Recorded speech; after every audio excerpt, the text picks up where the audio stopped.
The following is an original audio series from Sierra International Machinery, Pile of Scrap, with your host, John Sacco.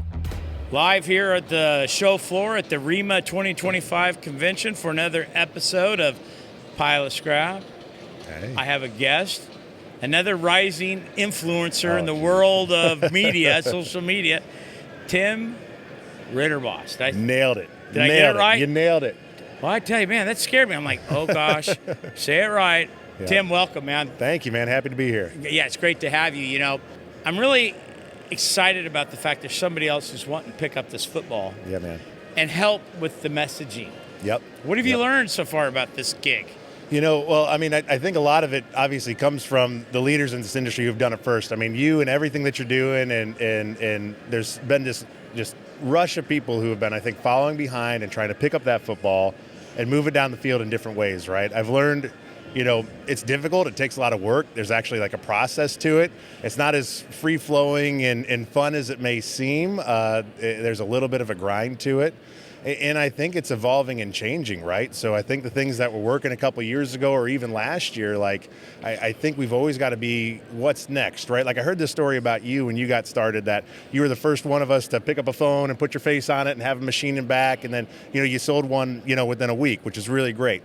You know, and a lot of people have done that and have had an incredible amount of success. But, you know, I guess what I'm asking myself is what's the next thing, right? Well, okay. I've been on to the next thing for a while.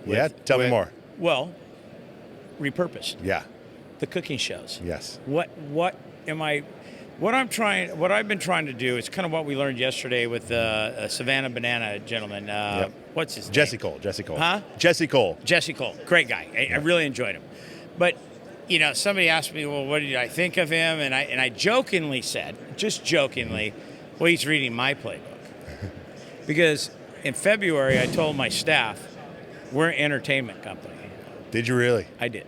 Nice. During that session yesterday, I looked over to my daughter, who's a great marketer herself. I said, you know, Gio, here's what I want to do different. After every service call on our equipment, I want my service technicians to have by their desk a cell phone, hit the video, say, hey, so-and-so, thanks for your call today. Your part will be shipped, or make sure you check valve, whatever it is. Yeah. And send it out. And so what does he say at the end of the thing? When's the last time you got on and send a thank you? Yeah. So I'm not saying that, well, look, he's far more successful than I'll ever be at this game. But the next thing is it's got to be somewhat entertaining. Yeah. Because everybody is coming to the game late, like you said. Yep. Right?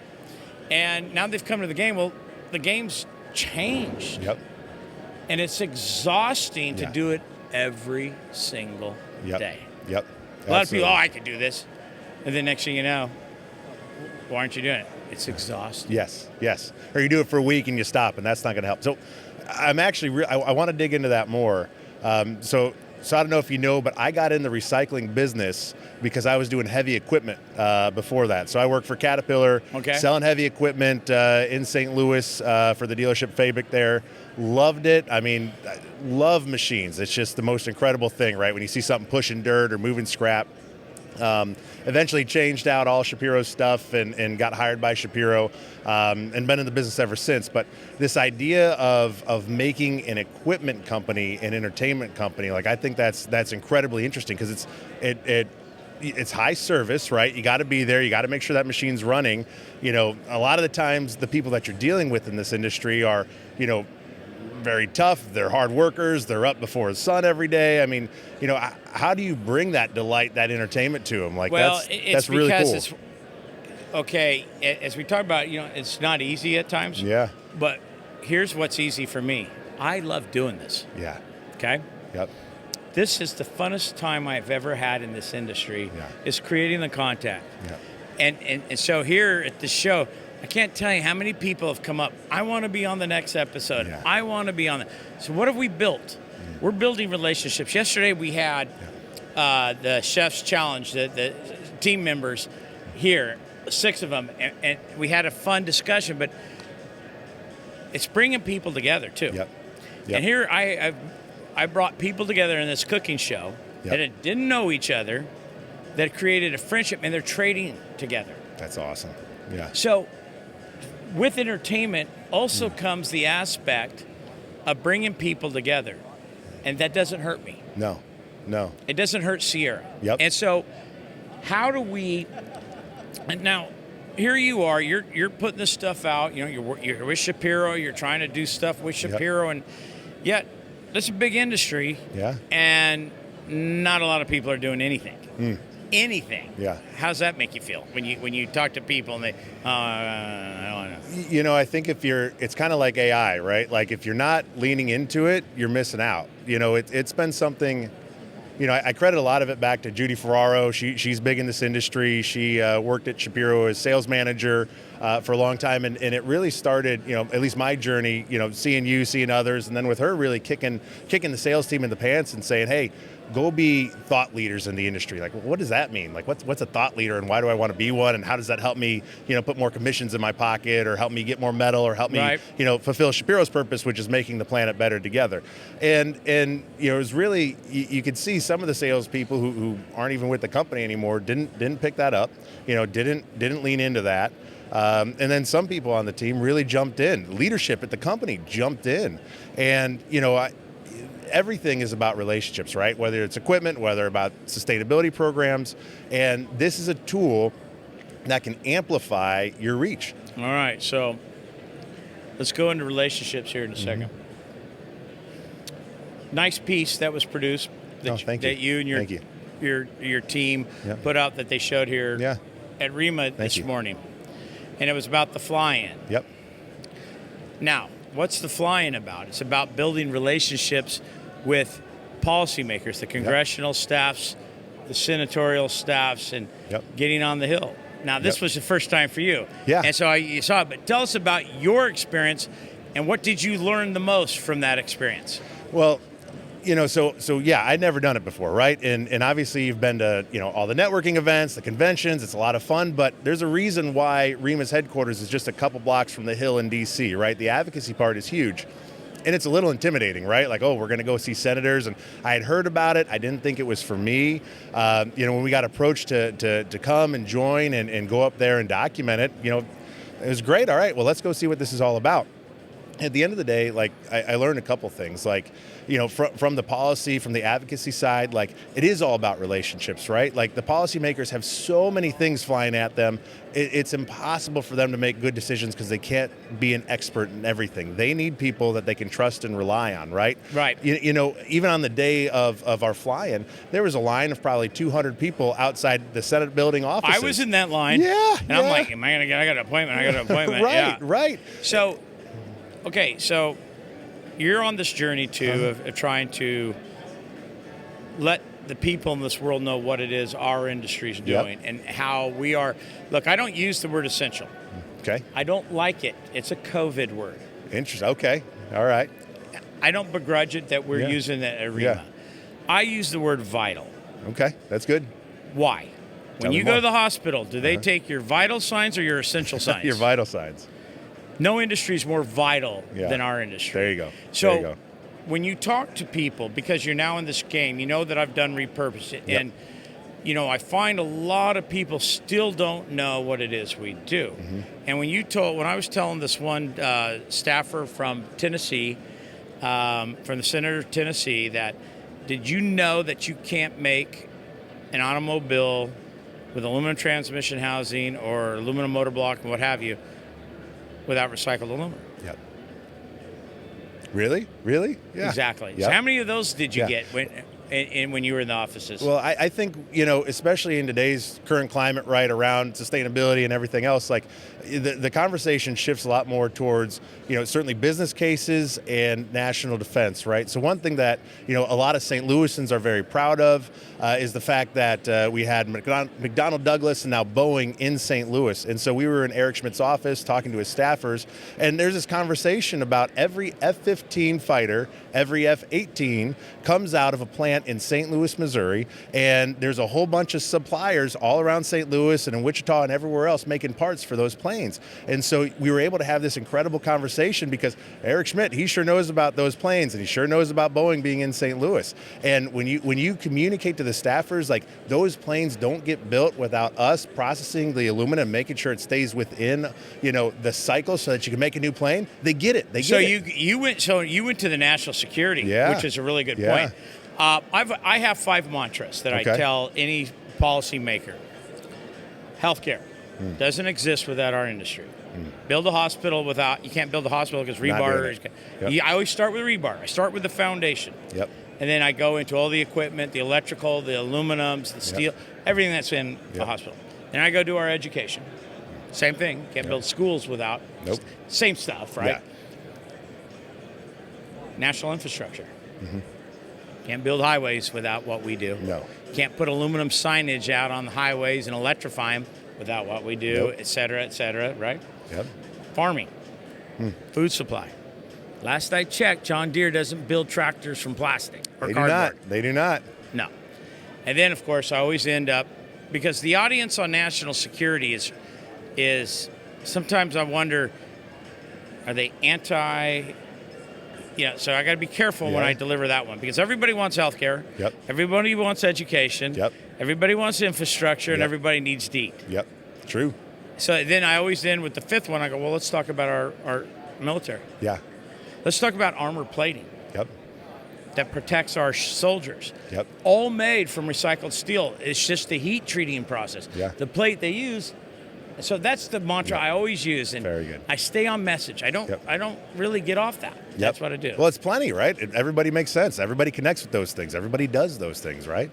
So what's your next project? What are you wanting to do with all this? Oh, you boy. got out there. We see you on TV today or on the screen. Yep. All right. But what have you found is what's a challenge, but what do you want to do?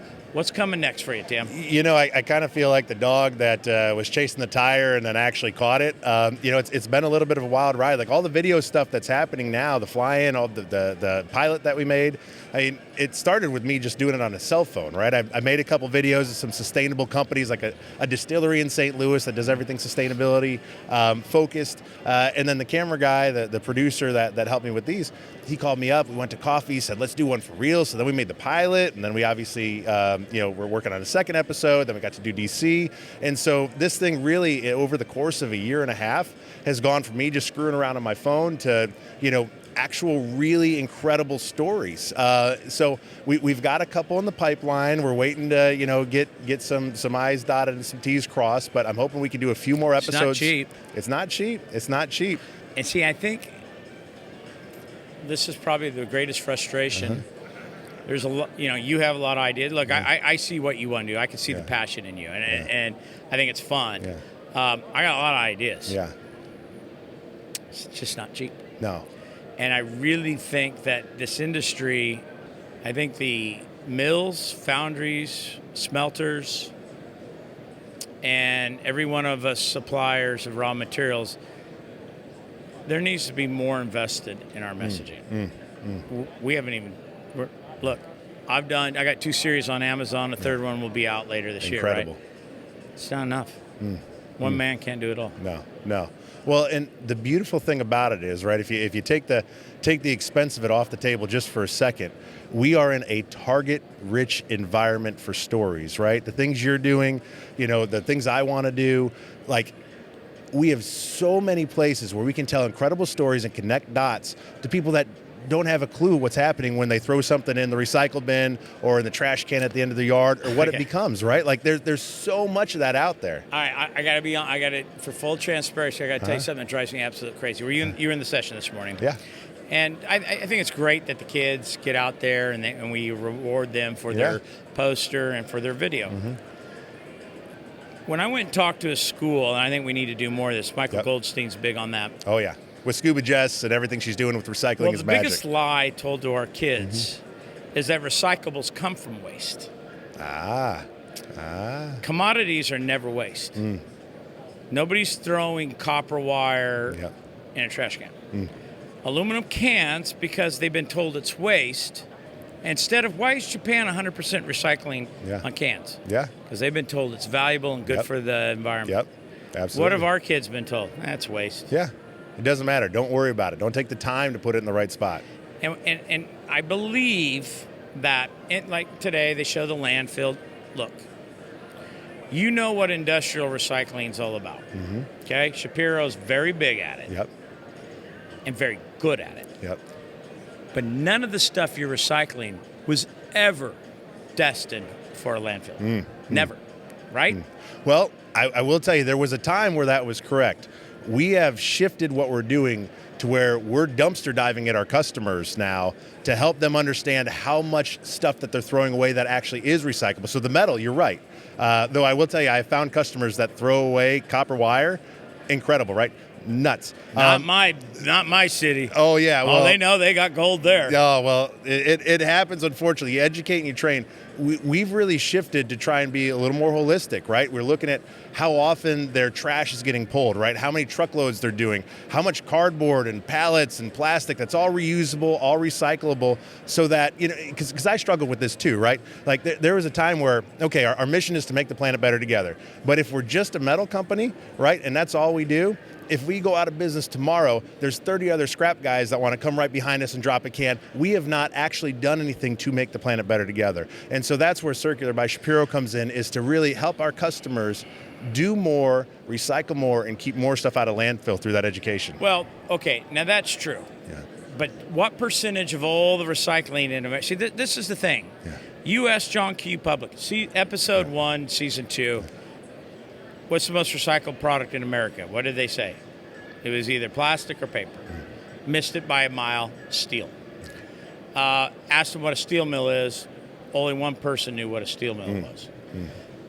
Showed them a pile of iron worth, at the time, the value of that pile was $750,000. What did they think the value was? Yeah. And $10,000. They have no idea. The concept of value. And so what really gets me is that in the education process, the blue bin is the most notable recycle experience for most people. But it's nothing, and I want to get away from that to educate. If we start with what's being recycled and how new steel is being made and how automobiles are being made and how our electrical grid's being made, and that starts trickling down, I believe the blue bin becomes more efficient because now they've been taught from the mass. We're trying to teach from the bottom up. Oh, it's in the trash can. No, but that's only 4%, 5% of everything recycled. I think educating on the big picture will enhance your positioning and helping businesses understand what has value. What is a commodity? Paper is a commodity. Cans are a commodity. They're not waste, but so many kids have been told it's waste. And it's evident today when you see the video. What did they show? The landfill. What do they associate recyclables with? Waste. But in reality, of all the things recycled in America, what is it? 94% of everything that can be recycled as far as metal products go is going to be. We got to do better on paper. We have to do better on plastic. We have to do better even on cans. We're only, what, 41%? Yeah, we're low 40s. Low 40s. That's really embarrassing. Yeah. It's terrible. I think we get there faster by educating that automobiles are made from recycled products, not waste. Who is the recipient of that education? Is that John Q. Public? Is that where you've got to aim that tractor beam it's of education? Everywhere. Tim, I believe. Look, what does Michael Goldstein think? Schools, right? Yeah. Oh yeah. Absolutely got to get in schools. But what were you doing in Washington D.C.? Legislators, policymakers, right? Yep. So it's a full attack, in my opinion. You want to go full circle on this? Yeah, let's hear it. So Michael Goldstein does a lot with Scuba Jess and her recycling is magic, right? I was on a call with Scuba Jess and Kaiser was on there, a few other people were on there, with one of the senators from Tennessee prior to the fly-in. And the entire conversation was about Scuba Jess being able to go into more schools in Tennessee with her program, just like what Michael Goldstein does. And so I think it's really interesting because you can connect that legislative body, the individuals with the relationships that you build there, back to schools, back to kids, and leverage that entire cycle of people Absolutely. to keep it going. Because they don't know the car they drive Yep. comes from mostly recycled metals. Yep. They don't know that the roads Yep. that they drive on Yep. can't be done without recycled metal. Exactly. And once they start understanding that, they'll start changing the focus. Yep. And I think, and that's where it all. But it's a full prong attack. Yep. And even what you can do with recycled materials, right? So our pilot was all about this company that takes plastic that could be in the landfill, could be in the water, right? But it's been diverted, it's been recycled, and they make railroad ties out of it, right? So what's a railroad tie made out of right now? A traditional one, it's wood. Right. You get what is that? I think there's 300 of them per mile, okay? Every 4 ties is one tree that was cut down, and they're all soaked in poisonous, toxic creosote that leaches into the ground. Right. All right, so instead of doing that and cutting down trees, he takes plastic and turns it into a recycled material tie. So not only are you recycling plastic and finding a home for millions of tons of plastic, you're not chopping down trees. So that's a beautiful thing, too, when you can educate that there's a better way. Well, but see, that's where the investment and the credits need to go to new innovation. Yes. For the products that need to replace some older products that can actually have a benefit to the environment. Yeah.